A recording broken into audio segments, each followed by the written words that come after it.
काम एके काम आणि काम दुने काम. कधी कधी असं वाटतं का आपल्याला की आपण नेहमी कामच करत असतो, तर तसं नसतं. आपण प्रत्येक वेळेस जेव्हा काहीतरी काम करत असतो त्यातनं बऱ्याच वेळानं आपण काही ना काहीतरी नवीन नवीन शिकत असतो. आपल्या कळत नकळत आपण ती गोष्ट शिकत असतो. आपल्याला ती गोष्ट तेव्हा कळत नाही, पण 4 दिवसांनी म्हणा किंवा 4 महिन्यानंतर म्हणा किंवा 4 वर्षानंतर ती कुठेतरी अशी गोष्ट क्लिक होते आपल्याला की अरे हा, ही त्यावेळेस मी त्या अनुभवातून शिकलेली असते. तर आज ना बघा, हे काल आपण जे वाल भिजत घातलेले त्याला छान असे मोड आले आणि त्याची सालं पटकन निघावी म्हणून मी ना आता किचनमध्ये आल्याच ते भिजत घातले, म्हणजे पाणीत ओतून ठेवलं म्हणजे त्याची सालं अगदी पटकन निघते. काल जे टेट्रा पॅक घेतलेले त्यातला मी एक आता वापरते आणि एक मी तसाच ठेवून देणार आहे आणि थोडासा मिक्स करून घेते, कारण तो बऱ्याच वेळा तसाच असतो. तर माहिती नाही आता कसा असतो, पण त्याच्यावरती लिहिलेलं असतं. तर मी छान हलवून घेतला आणि मी ना पूर्ण आज गरम नाही करणार आहे, फक्त अर्धाच करणार आहे आणि अर्धा मी फ्रीजमध्ये तसाच ठेवून देणार आहे. हा जर तुम्ही बाहेर ठेवलात तर 3-4 महिने आरामात राहतो, पण जर तुम्ही फ्रीजचा वापर नसेल, म्हणजे जर ओपन केलं तर मग तुम्हाला 2-3 दिवसात ते यूज करावंच लागतं. तर आता हे 2-3 दिवसात उद्या यूज होईलच माझं. उद्या गुरुवार आहे म्हणा आणि परवा पण एक 2-3 दिवसात सॅटर्डेपर्यंत हे संपून जाईल, म्हणून मी ना थोडंसंच काढलं, खूप जास्त असं काढलं नाही. आणि आज एक पार्सल मागवलेलं मी आणि पार्सल तुम्हाला दाखवण्यासाठी मी हे ओपन नव्हतं केलं आणि हे पार्सल चांगलंच येणार ह्याची खात्री होती मला. हे पार्सल मी ऑनलाईन मागवलं आणि माझी किचनमधली जी सर्वात काय बोलतात एक छान वस्तू जी तुम्हाला खूप आवडते, जे आहेत आपले टिश्यू नॅपकिन रियुजेबल जे मी वापरते किचनसाठी, ते मी ऑर्डर केलेले आणि मला हे 180 रुपीजला 2 मिळालेत. बघा, ऑनलाईनला कधीतरी अशी डील चांगली मिळते आणि याची जर तुम्हाला म्हणजे हवं असेल तर मी लिंक खाली देते, तुम्ही लिंकवर क्लिक करून परचेस करू शकता. आणि हे जेव्हा एकदा जर तुम्ही 2 घेतले ना तर तुम्हाला 3-4 महिने तर आरामात जातील.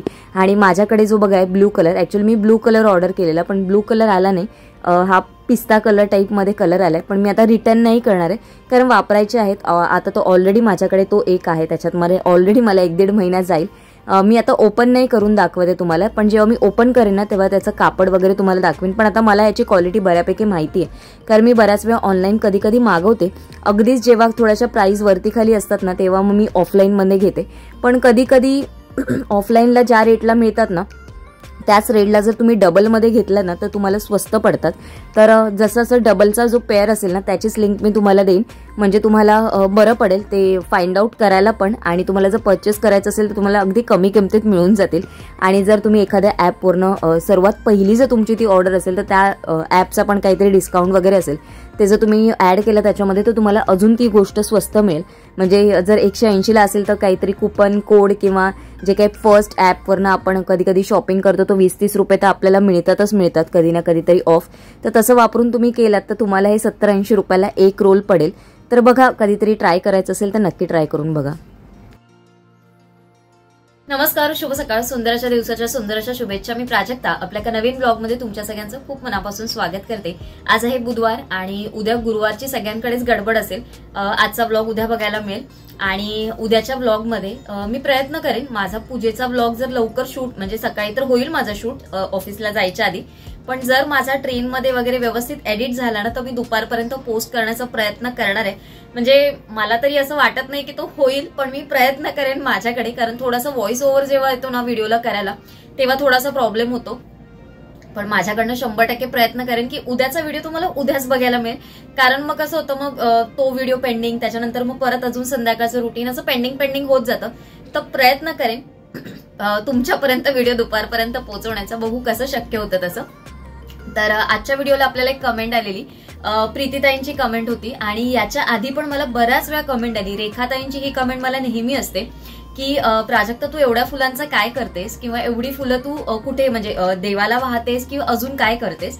तर प्रीतीताई आणि रेखाताई तुम्हाला दोघींनाही सांगते, ही फुलं मी देवालाच वाहते. असं म्हणजे खूप असं काही वेगळं असा यूज नसतो या फुलांचा, कारण देवघरात जी फुलं लागतात ना ती आम्ही काही रोज आणत नाही, कारण किंवा आमच्याकडे हारवाला पण असं नाही की ड्रॉप करून जातो, आणि दोघेही वर्किंग असल्यामुळे काही रोज बाजारात जाणं आणि फुलं घेऊन येणं शक्य होत नाही. मला दादर मार्केट जवळ असलं ना तरी रोज ते थोडी थोडी फुलं घेऊन येण्यापेक्षा मी एकदम फुलं घेऊन येते. आणि मला फुलं अशी कलरफुल फुलं खूप आवडतात, त्याच्यामुळे तुम्ही बघितलं असेल मी वेगवेगळी फुलं घेते.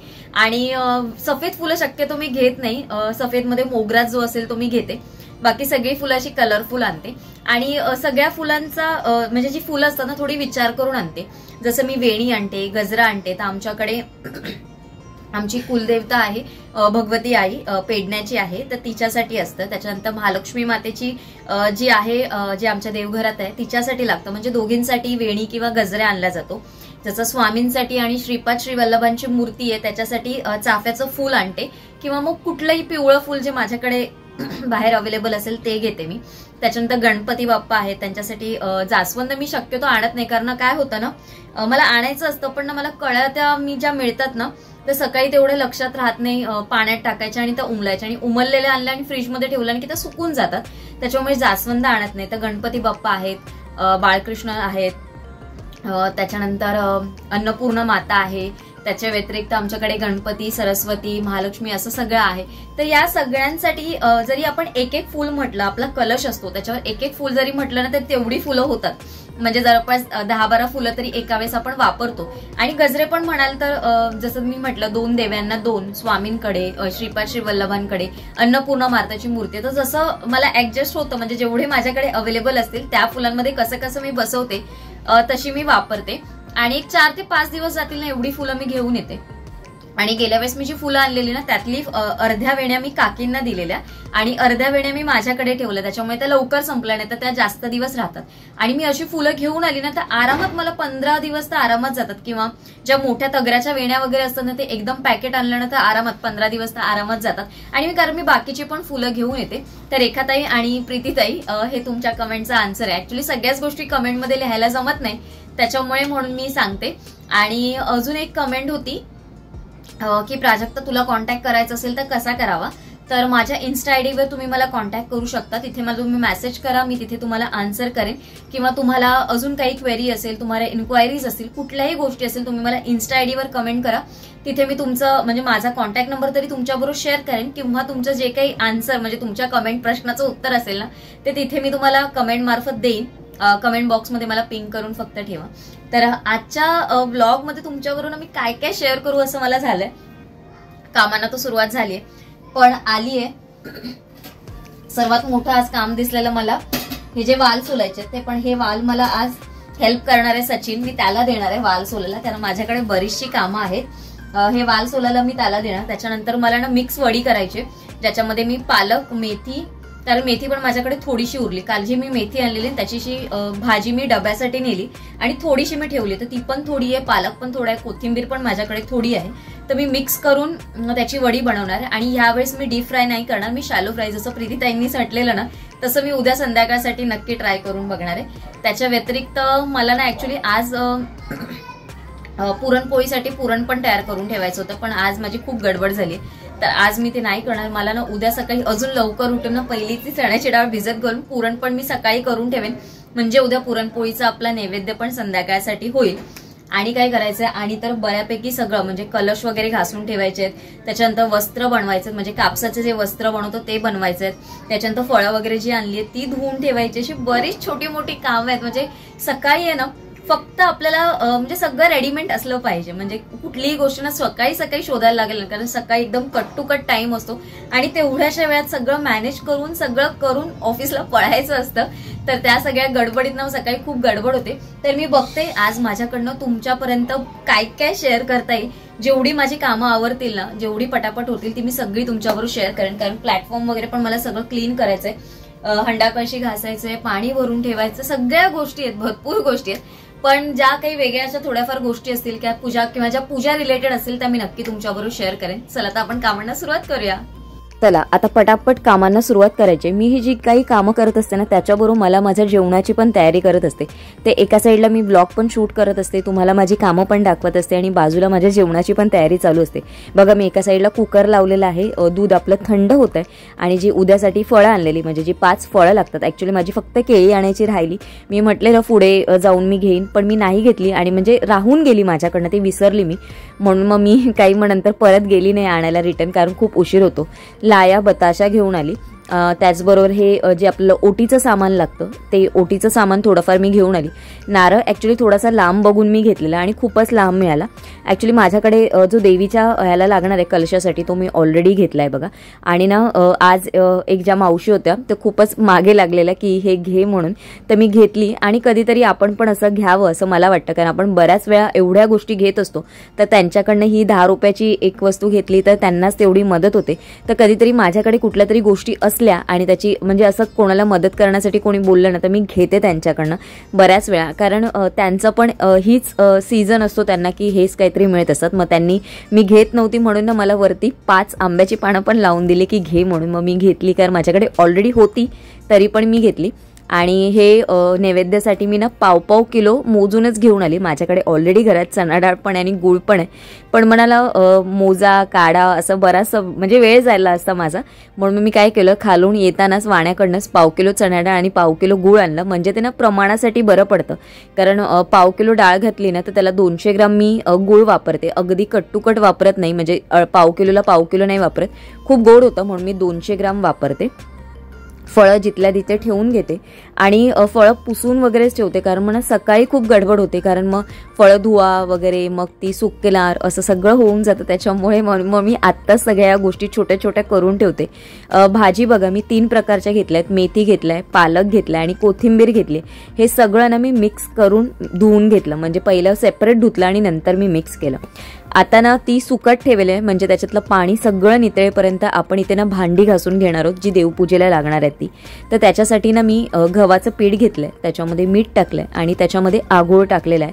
आगूळ म्हणा किंवा आगळ म्हणा म्हणजेच कोकमाचा रस टाकलेला आहे. तुम्ही चिंच देखील वापरू शकता, कारण बरेच जण चिंचाने वापरतात. आता माझी आई घरी अशा पद्धतीने धुते, तेच मी पद्धत तुम्हाला दाखवते. याच्या आधी पण मी ही पद्धत तुमच्याबरोबर शेअर केली, पण जे आपले नवीन फॅमिली मेंबर्स ॲड झालेत तर एखाद्या वेळेस जेव्हा आपल्याकडे पितांबरी संपते, घाई गडबडीत काय करावं सुचत नाही, तर अशा वेळेस तुम्ही गव्हाचं पीठ, त्याच्यात थोडंसं मीठ आणि त्याच्यामध्ये थोडासा लिंबाचा रस टाका, कारण बऱ्याच जणांकडे आगूळ वगैरे अवेलेबल नसतो. तर तुम्ही लिंबाचा रस टाकलात तरी चालेल किंवा चिंचेचा कोळ टाका, पण आई आमची आगूळ टाकूनच करते म्हणून मी आगूळ टाकलेला आहे. आणि इथे मी बघा सगळी भांडी काढून घेतलेली आहेत देवपूजेची, कारण एवढी सगळी भांडी मला लागणारच आहेत. म्हणजे लागणार नसली म्हणजे शक्यतो तर सगळी भांडी वापरणारच आहे, एवढी सगळी पूजेला लागणारच आहेत.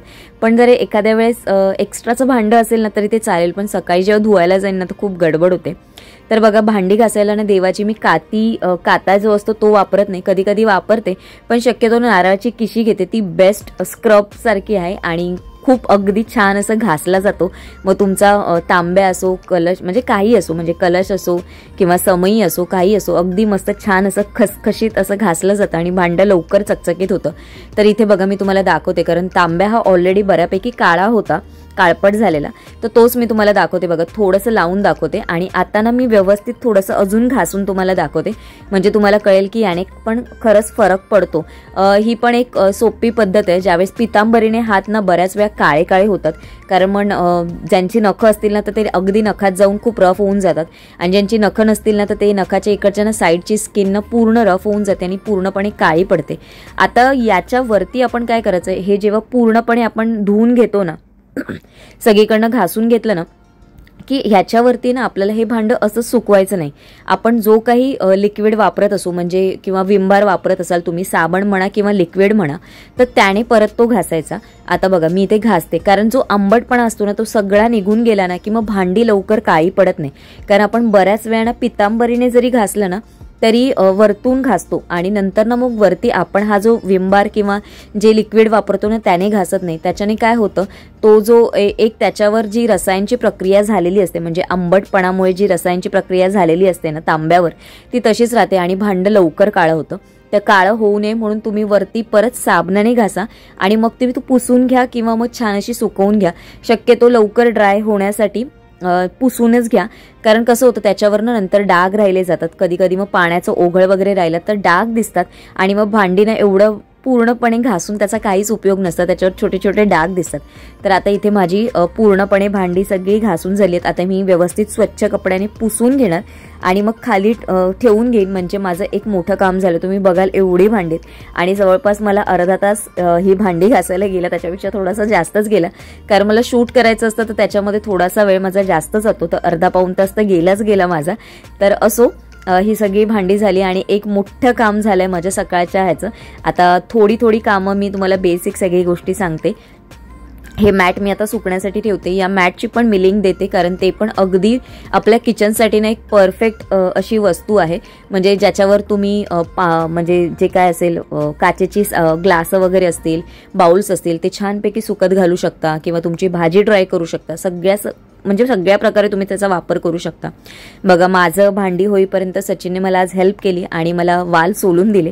आता हे वाल कशा पद्धतीने मी स्टोअर करते, तर जे काही सोलून घेतलेले वाल असतात ते मी स्टीलच्या भांड्यात किंवा मग अशा काचेच्या भांड्यात ते ओतून घेते आणि ना याच्यामध्ये वाल बुडतील इतपत पाणी मी ओतते, कारण पूर्णपणे त्या असेच जर तुम्ही ठेवलात ना तर वाल कधी कधी ना थोडेसे पिवळसर पडतात किंवा मग थोडेसे तांबूट कलर येतो त्याला.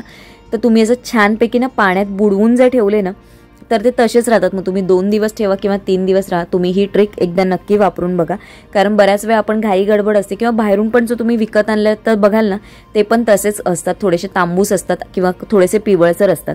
तर तुम्ही अशा पद्धतीने स्टोअर केले ना तर ते खूप छान राहतात. ते ठेवून घेतले आणि नंतर सर्वात शेवटी काम करणार आहे ते मी वडी बनवायचं. त्याच्यासाठी मी सगळ्या भाज्या पण मिक्स करूनच घेतलेल्या, त्याच्यामुळे अगदी काही वेगवेगळं चॉपिंग करायची गरज नव्हती. जसं येईल तसं एकत्रच सगळ्यांना बारीक असं कापून घेतलेलं. खूप जास्त असं जाड ठेवायचं नाही, कारण मग तिन्ही भाज्या एकत्र ना छान जुळून येतात बारीक असल्या की. तर बघू शकता माझी बऱ्यापैकी क्वांटिटी झाली, म्हणजे छोट्या छोट्या माझ्या 3 वड्या तरी होतील आणि मोठ्या केल्यात तर 2 वड्या होतील, एवढं साहित्य मी घेतलेलं आहे. इथे मी आता मीठ टाकणार आहे, याच्यामध्ये थोडंसं हिंग, थोडंसं हळद टाकणार आहे, थोडंसं जिरं टाकणार आहे, त्याचबरोबर मी धणा पावडर टाकणार आहे, थोडंसं धणे टाकणार आहे. जर तुम्हाला जसं आवडत असेल तसं टाका. धणा पावडर टाकणार आहे मी, थोडेसे तीळ टाकणार आहे आणि थोडंसं लाल मिरची पावडर टाकणार आहे. मी मसाला टाकणार नाहीये, मी फक्त लाल मिरची पावडर टाकली कलरसाठी म्हणून. आणि पहिलं ना छान मिक्स करून ठेवायचं, म्हणजे मिठाला खूप असं पाणी सुटलं ना की मग त्याच्यातच आपल्याला पीठ मळता येतं. नाहीतर मग तुम्ही अगोदरच मीठ न मळता त्याच्यामध्ये छानपैकी बेसन टाकलं आणि नंतर पाणी ओतून हे करायला गेलात ना तर खूप पाणी जास्त लागतं. आता मी पाण्याचा वापर अजिबात न करता हे पीठ मळलेलं आहे, कारण जेवढं तुम्ही मळाल ना तेवढं त्याला पाणी सुटत जातं आणि कुठे जर एखाद्या वेळेस भाज्या ओल्या असतील ना तर मग अजूनच त्याच्यामध्ये पाणी सुटून ते खूप पातळ होतं आणि बेसन जास्त लागणार आणि म्हणजे आपल्या भाज्या असतात ना त्याची टेस्ट सगळी म्हणजे त्याच्यामध्ये उतरणारच नाही, भाज्या नाही आणि जास्तचं बेसन असं लागेल. म्हणूनच जेवढं पाणी येतं ना तेवढ्याच पाण्यात ते मळून घ्यायचं असतं आपण. तर आता आपण काय करू, एका साईडला स्टीमर गरम करायला ठेवू म्हणून पाणी गरम करत ठेवते आणि पाणी गरम करायला ठेवायला गेली तर कळलं मला थोडंसं ना माझा हँडलच लूज झालाय आणि हा हँडल असा लूज झाला नाही की त्याचा जो साईडचा एक स्क्रू, 2 स्क्रू आहेत त्याला, तर एक स्क्रू पडलाय आणि एक स्क्रू आहे जे मी आत्ताच मला नोटीसमध्ये आलं, म्हणजे ते हलायला लागलं तेव्हा मला कळलं. मी बघितलं तर एक स्क्रू निघाला. आता मला तो कुठे पडलाय तो पण शोधावा लागेल, कारण कधी कधी पटकन अगदी घाईत पटकन लूज झालं ना तर कळणार नाही. तर थोडंसं तेल लावून घेते. कितीही घाई गडबड असेल तरी तेल लावायला विसरायचं नाही. जर आपल्याकडे एखाद्या वेळेस पान वगैरे असेल तर तुम्ही डायरेक्ट ठेवलं तरी चालतं. आणि माझ्याकडे ना मी आज केळीचं पान वेगळं असं आणायला विसरली. आता उद्या बघू कामावरनं येताना ते घेऊन येईन. आता छोट्या छोट्या वड्या केल्यात बघा मी, अगदी खूप जास्त मोठ्या केल्या नाहीयेत. आणि या छोट्या छोट्या वड्याच ना भाजल्या पण चांगल्या जातील. जसं आपल्याला प्रीतीताईंनी सांगितलेलं की तू म्हणजे दुसरं काम करू पण शकतेस, असं तू मंद गॅसवर त्या परतायला ठेवायच्या आणि त्या साईड बाय साईड छान कुरकुरीत अशा होतात. तर मी म्हटलं अगदी थोड्याशा पातळच करेन आणि छोट्या साईजच्या करेन, म्हणजे त्या पटकन पण होतील आणि जास्त वेळ लागणार पण नाही आणि बघायची पण गरज नाही, बाजूला माझी सेपरेटची कामं पण होऊन जातील. आता मला जे करायचं होतं पुरणपोळीचं ना त्याचं पण माझं राहिलं, तर त्याचा पण मला विचार करायचा की मी सकाळी सगळं कसं माझं मॅनेज होणार आहे. पण बघू, माझी इच्छा आहे की माझ्या पहिल्या गुरुवारी मी पुरणपोळीचा नैवेद्य करावा. पुरणपोळ्या होळीला केलेल्या मी, त्याच्यानंतर मी काही केल्या नाही आणि वर्षातून एखाद दुसऱ्या वेळेसच पुरणपोळ्या करणं होतं. आणि माझ्या भावाला पुरणपोळ्या आवडतात, त्याच्यामुळे आई जेव्हा कधी करते तेव्हा मला कधीतरी थोडंसं पुरण पाठवते ती, स्टेशनला पप्पा घेऊन येतात. त्याच्या व्यतिरिक्त मग काही पुरणपोळ्याचा नैवेद्य नसतो. पण बघेन, मी प्रयत्न करेन पुरणपोळ्या रेसिपी तुमच्याबरोबर शेअर करायची. तेवढ्या अशा तितक्या अशा खूप छान अशा जमत नाहीत मला पुरणपोळ्या, पण केल्या तर नक्की तुमच्याबरोबर त्याची रेसिपी शेअर करेन. अजूनही पुरणपोळ्यांसाठी ना मला खूप शिकायचं आहे, माझा प्रयत्न अजूनही चालू आहे. तर आजचा व्लॉग तुम्हाला कसा वाटला मला नक्की कमेंट करून सांगा. तुमचं काही सजेशन असेल आजच्या व्लॉगसाठी ते देखील मला नक्की सांगा. व्हिडिओ आवडला असेल तर लाईक शेअर, चॅनलला सबस्क्राईब करायला विसरू नका. आणि तुमचं सजेशन तुम्ही कमेंटमार्फत मला सांगू शकता, कारण मला पण तुमच्याकडनं शिकायची खूप सारी इच्छा आहे.